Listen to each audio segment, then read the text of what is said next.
It wasn't supposed to happen like this. We had been prepared, ready. We had done everything right. It was supposed to be a happy day, not one filled with fear and worry. It was supposed to take place in a bright, sterile room, in a medically stellar facility, not a dark, vile, and dilapidated tool shed in some stranger's backyard. I envisioned my wife, lying in a clean bed, monitors strapped to her tight and large abdomen, the watery, swishy sound of a fetal heartbeat ringing loud in the room.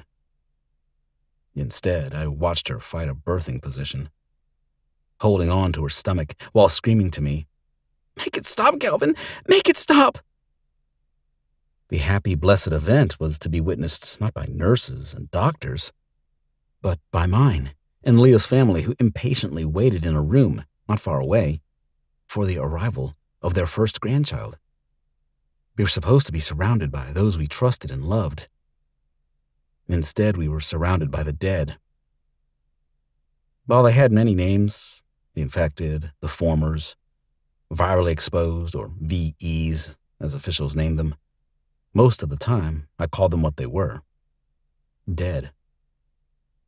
I felt utterly helpless. We sought shelter in the large tool shed because it was our only viable option. It was dank and smelled of rotten flesh.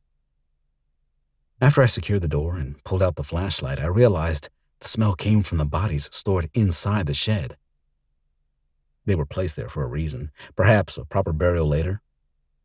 All of them had fatal head wounds, which told me they were sick at one point and had to be put down. They weren't in any particular order, more like scattered about. When we first took refuge in the shed, we were at a safe distance from the throes of dead that took over the area.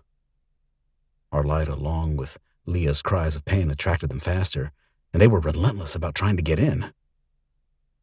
They caught the scent of life. It was their meal, and they wanted it badly. I wanted to tell her to stop yelling, to be quiet, and maybe they would go away.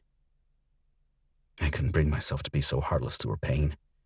I just had to focus on doing what I could, which at the moment was moving the bodies and trying to create a clean area for the arrival of our child.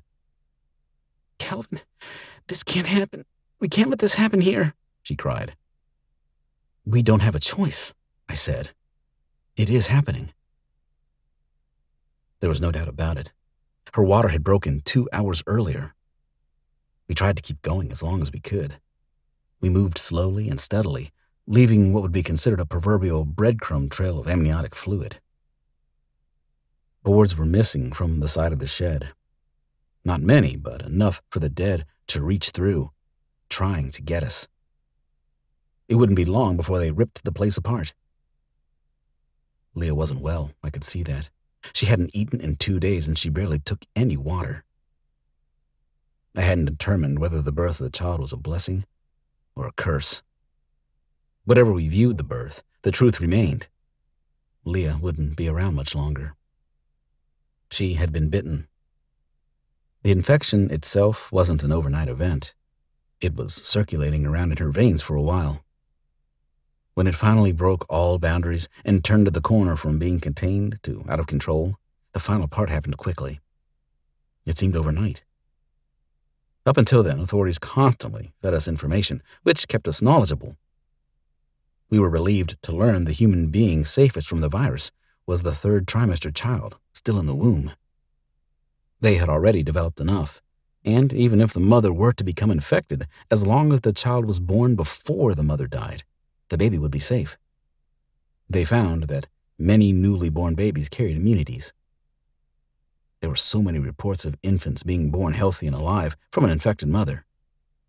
So, there was a future generation who could survive the outbreak, if there was anyone left to care for the children. The noise around us grew louder, arms and hands extended in. "Stay away from the walls," I told her. "They're gonna get in." "Not if we're careful and quiet." I finished clearing a space in the center of the shed. "Sit down." "Kill us." She pulled out the long kitchen knife from the backpack, one of several grab what could be a weapon, in a rush to leave our home. "Please, kill us both right now."